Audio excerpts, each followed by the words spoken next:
আমার এক্সপিরিয়েন্স থেকে আমি বলছি, শত শত হাজারো মানুষ তাদের দুঃখ কষ্টের কথা আমাদেরকে শোনাতে আসেন, একান্তে আমরা সেগুলো তাদের কথা শোনার চেষ্টা করি।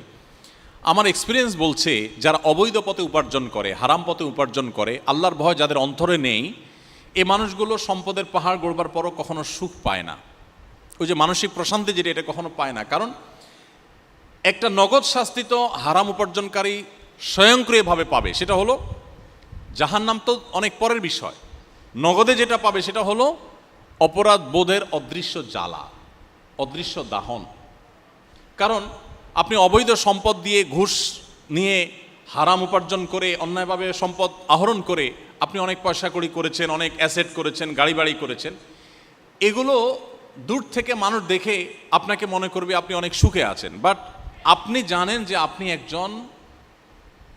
একজন সহজ বাংলা চোর, আপনি একজন প্রতারক, আপনি একজন দুর্নীতিবাজ, আপনি জাতীয় সম্পদ লুণ্ঠনকারী। এটা আপনি নিজেকে নিজে জানেন। আপনার ভেতরে যখন এই জিনিসটা আসে, তখন এই সুখগুলো একটাও আপনাকে মানসিক প্রশান্তি দিবে না। কারণ দিন শেষে আপনি জানেন যে এগুলো সবগুলো রক্তচোষা টাকা।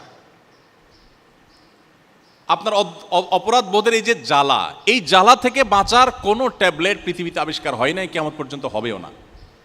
আপনাকে এটা সারা জীবন বয়ে যেতেই হবে। আপনার অবৈধ উপার্জন দিয়ে আপনার সন্তান খুব হাসি মুখে তার লাইফ হয়তো লিড করতে পারে। আপনার নাতিপুতি তারা হয়তো এক সময় অনেক বেশি আপনার সম্পদ দিয়ে তারা সুখ স্বাচ্ছন্দ্যে থাকতে পারে, বাট আপনি নিজে নিজে জ্বলে পুড়ে মরবেন। কারণ আপনি জানেন সবগুলো অবৈধভাবে উপার্জন করা টাকা, রক্তচোষা টাকা, প্রতারণা করে, দুর্নীতি করে কামানো টাকা। এই যে অপরাধ বোধের যে একটা জ্বালা থাকে, এই জ্বালা থেকে কোনো মানুষ রক্ষা পেতে পারে না। প্রত্যেকটা মানুষকে প্রতিটা অপরাধ কিন্তু তাকে জ্বালা দিতে থাকে। অবৈধ পথে উপার্জনের নগদ শাস্তি এটা। আপনাকে দেখে সুখী মানুষ হতে পারে, কিন্তু আপনার চেয়ে দুঃখী মানুষ আরেকটা পাওয়া যাবে না। আর এর বিপরীতে আসি, আপনি যদি প্রতিজ্ঞা করেন যে আমি আমার কর্মজীবনে কখনো অসৎ উপায়ে 1 টাকা অবলম্বন উপার্জন করব না, এটা যদি আপনি প্রতিজ্ঞা করেন, এটা যদি আপনি ধরে রাখতে পারেন, দিন শেষে সন্দেহাতীতভাবে আপনার সাময়িক কষ্ট হবে। কারণ আপনার গাড়ি বাড়ি হয়তো ওইরকম হবে না, আপনার হয়তো এরকম ব্যাংক ব্যালেন্স হবে না, আপনার হয়তো এরকম সামাজিক অবস্থান হবে না, আপনার হয়তো দৃশ্যমান সম্পদ থাকবে না। এর কারণে আপনার হয়তো সাময়িক কষ্ট অনুভব হতে পারে, কিন্তু নিশ্চিত করে বলা যায়, এবং আমরা কেউই হয়তো দ্বিমত করব না, যে আপনার সততার সাথে পার করা জীবনের অর্জন যদি কম হয়, আপনি একটা কুড়ে ঘরে আছেন, একটা কোনো রকম তৈরি করা একটা বাড়িতে আছেন, কোনো রকম একটা গাড়িতে চলেন, বা আপনার প্রাইভেট গাড়িও নেই, এই যে জীবনটা, এই জীবনটার মধ্যে আপনার একটা প্রশান্তি থাকবে। আপনি জানেন আপনি কোনো অবৈধ উপার্জন করেননি, আপনার প্রতিটি পয়সা টনটন করে বাঁচবে, আপনার বাড়ি, আপনার আবাসন, আপনার সব কিছু সম্পূর্ণ হালাল টাকায়। এই যে একটা উপলব্ধি, এটা আপনাকে মানসিকভাবে এতটাই প্রশান্ত করবে যেটা আপনি কল্পনা করতে পারেন না। সম্মানিত উপস্থিতি, আমি বহু হারাম টাকায় সম্পদশালী হওয়া মানুষের সাক্ষাৎকার নিয়েছি, তাদের একান্ত আলাপ শুনেছি। তাদের কথাগুলো শুনে আমার কাছে এটাই মনে হয়েছে যে হারাম উপার্জন করে মানুষ কখনোই মানসিক প্রশান্তি অর্জন করতে পারে না। বাহ্যিকভাবে মনে হতে পারে সে অনেক সুখী, সে আসলে সুখী হওয়ার কোনো ওয়ে নেই। আর কোরআনে কারিমের একটি আয়াত আছে যেটি আমাদের জন্য গুরুত্বপূর্ণ। কেন গুরুত্বপূর্ণ? আয়াতটা আমি পরে বলছি। গুরুত্বপূর্ণ এই জন্য যে আমাদের দেশের মানুষের মধ্যে একটা ধারণা, মুসলমানদের মধ্যে একটা ধারণা তৈরি হয়ে গেছে যে টাকা হইলে বাঘের কল্লাও পাওয়া যায়। একটা প্রবাদ আছে, টাকা হলে বাঘের কল্লাও পাওয়া যায়। তার মানে টাকা হলে সবই পাওয়া যায়। অতএব আমার প্রথম প্রায়োরিটি হলো টাকা কামাই করা, বৈধ অবৈধ দেখা দেখি দরকার নেই, টাকা আসুক। টাকা এসে গেলে যেহেতু বাঘের কল্লাও পাওয়া যাবে, অতএব টাকা দিয়ে আল্লাহরও পাওয়া যাবে। এটা হলো আমাদের ধারণা। যার কারণে দেখবেন মানুষ যৌবন বয়সে ইসলামের ধারে কাছে যেতে চায় না। অনেকে আছেন ইয়াং বয়সে টাকা হয়ে গেছে, হজ করার মতো টাকা আছে তার কাছে, অ্যাবিলিটি আছে। যদি বলা হয় ভাই হজ করতে যান, তো বলে এত আগে হজ করে ফেলবো। কারণ তিনি মনে করেন যে এত তাড়াতাড়ি হজ করে ফেললে তো আমি বিভিন্ন অপকর্ম করতে পারবো না। এই জন্য হজটাকে রেখে দেন যে আমি বৃদ্ধ বয়সে হজ করব, তাহলে এর মধ্যে যা দরকার সব করে নিব, শেষ বয়সে একটা হজ করে, ওমরা করে, দাড়ি রেখে, টুপি রেখে, জুব্বা জামা লাগায়া মসজিদে গিয়ে বসে তসবিহ হাতে নিয়ে তবলিগে যে বিভিন্নভাবে আমি দিনদার হয়ে যাব।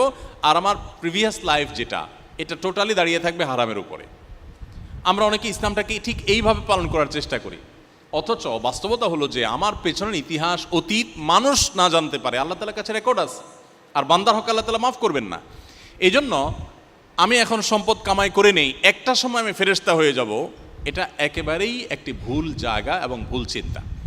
আল্লাহ তাআলা কোরআনে কারীমে বলেছেন, ইয়া আইয়ুহার রুসুলু কুলু মিনাত তাইয়্যিবাত, হে রাসূলগণ, সমস্ত নবী রাসূলদের প্রতি আল্লাহ তাআলা কমন একটা নির্দেশ জারি করছেন, কুলু মিনাত তাইয়্যিবাত ওয়া'মালু সলিহা।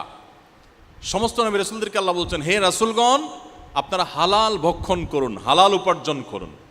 এরপরে বলেছেন ওয়া'মালু সলিহা, এবং নেক আমল করুন। তাহলে ভালো কাজ আগে না হালাল উপার্জন আগে? হালাল উপার্জন আগে।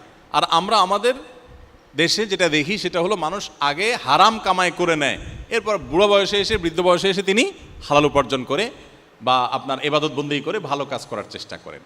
তো এটা হলো আমাদের ভুলের জায়গা। এই জন্য আমি আপনাদের প্রতি বিনীতভাবে অনুরোধ করতে চাই, আপনারা সৎ পথে চলবেন সারা জীবন, এবং এই সংকল্প আপনারা এখন থেকে করে ফেলুন।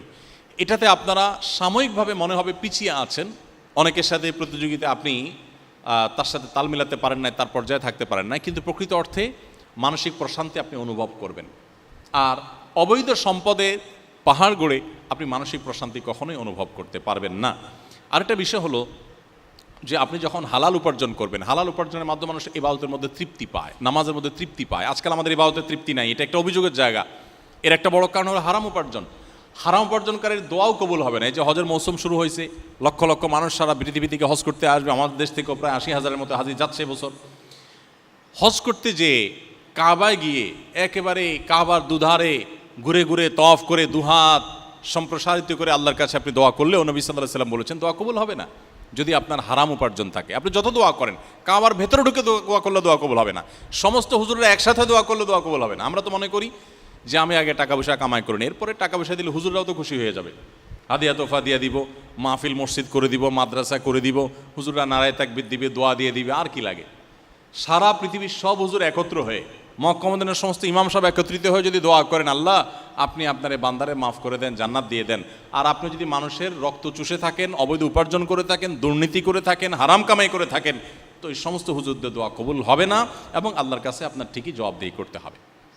এজন্য ভাইরা আমার, হালাল উপার্জন করার জন্য মেরুদণ্ড লাগে, এটা সংকল্পের জন্য মেরুদণ্ডের প্রয়োজন হয়। সমাজে দুর্নীতি করার জন্য কোনো যোগ্যতার প্রয়োজন হয় না, শুধুমাত্র পাওয়ারের দরকার হয়। যার কাছে পাওয়ার আছে তিনি চাইলে দুর্নীতি করতে পারেন। আমাদের সমাজে তেমনটি পরিবেশ।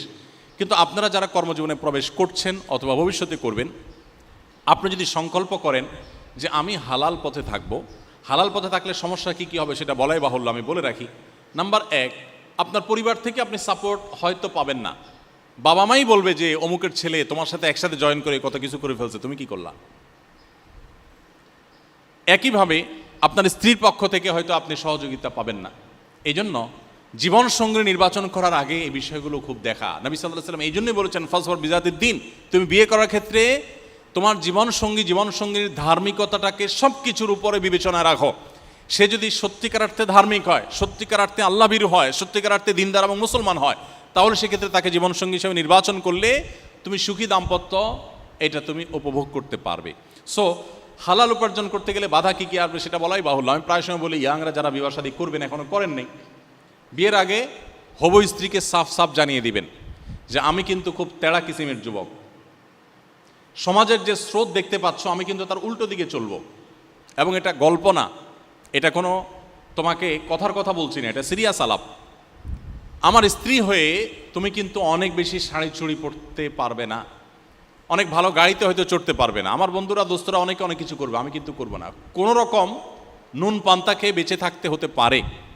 সো এরকম একজন শক্ত এবং গোড়া কিসিমের যুবকের সাথে তোমার জীবন আদৌ যাবে কি না তুমি একটু ভেবে চিনতে নাও। সাফ সাফ বলে দিবেন, বাবা মাকে আগে ভাগে মোটিভেট করবেন যে আমি কিন্তু অবৈধ উপার্জন করব না, আমি সৎ পথে থাকবো, আমি সমাজের জন্য অনেক কিছু করব, আমার সে সুযোগ আছে। এটা যদি আপনি আগে থেকে প্রতিজ্ঞা করেন, ইনশাআল্লাহ আপনার জীবনের জন্য সহজ হবে। আমি সবসময় একটা কথা বলার চেষ্টা করি, স্রোতের বিপরীতে চলতে পারা এটাই মানুষের সার্থকতা। স্রোতের বিপরীতে সবাই চলতে পারে না। একটা ছোট্ট মাছের ফোনা, ছোট্ট একটা মাছের বাচ্চা, দেখবেন পানির স্রোত যেদিক যাচ্ছে সে উল্টো দিকে যাওয়ার চেষ্টাটা করে, কিন্তু একটা বিশাল বড় গাছ যার মধ্যে প্রাণ থাকতে পারে কিন্তু প্রাণী না, এই গাছটা যখন উফড়ে পড়ে পানির স্রোতে স্রোতে সে কিন্তু তাকে ভাসিয়ে নিয়ে যায়, সে কিন্তু স্রোতের বিপরীতে আসতে পারে না, কারণ তার মধ্যে প্রাণ থাকতে পারে কিন্তু সে প্রাণী না। আর একটা প্রাণী, একটা মাছের ফোনা, সে কিন্তু উল্টা দিকে চলার চেষ্টাটা করে। অসৎ পথে চলবার জন্য কোনো যোগ্যতার দরকার হয় না, সৎ পথে চলার জন্য যোগ্যতার প্রয়োজন হয়। অসৎ পথে চলার জন্য মেরুদণ্ডের প্রয়োজন হয় না, সৎ পথে চলার জন্য মেরুদণ্ডের প্রয়োজন হয়। আপনার ভিতরে যদি সেরকম দৃঢ় মনোবল থাকে, আপনি যদি সংকল্প করেন যে আমি হারাম বর্জন করব না, সবচেয়ে বড় কথা হলো আমি এজ এ মুসলিম কিয়ামতের ময়দানে আল্লাহর কাছে আমার জবাবদিহি করতে হবে। নবী করিম সাল্লাল্লাহু আলাইহি সাল্লাম বলেছেন, লা তাযালু কদামা আবদিন হাত্তা ইউসআলা আন আরবা। চারটি প্রশ্নের উত্তর দেওয়া ছাড়া কোনো মানুষ কিয়ামতের দিন পা নাড়াতে পারবে না। জায়গায় ঠায় দাঁড়িয়ে থাকতে হবে, এই প্রশ্নগুলোর উত্তর দেওয়ার পর সে নড়তে পারবে। এর ভিতরে একটা হলো ওয়ান মালিহি মিন আইনা ইকতাসাবাহু ওয়া ফিমা আনফাক। মানুষের সম্পদ সম্পর্কে জিজ্ঞাসা করা হবে, কোথা থেকে উপার্জন করেছো আর কোথায় খরচ করেছো, এই জবাবদিহি আপনাকে করতে হবে। এই জন্য হালাল উপার্জন করার যে স্বাদ আছে, আমি আপনাদেরকে সে স্বাদ আস্বাদন করবার জন্য আহ্বান করছি। এর মধ্যে অবর্ণনীয় তৃপ্তি আছে। হারামের মধ্যে যেটা নেই সেখানে আছে জ্বালা। বাহ্যিকভাবে সম্পদের পাহাড় হয়, কিন্তু সেই সাথে থাকে অন্তর্জ্বালা। অতএব হালাল উপার্জনের ক্ষেত্রে আপনারা কোনো কম্প্রোমাইজ করবেন না, এটা সংকল্প এখন থেকে করে ফেলুন।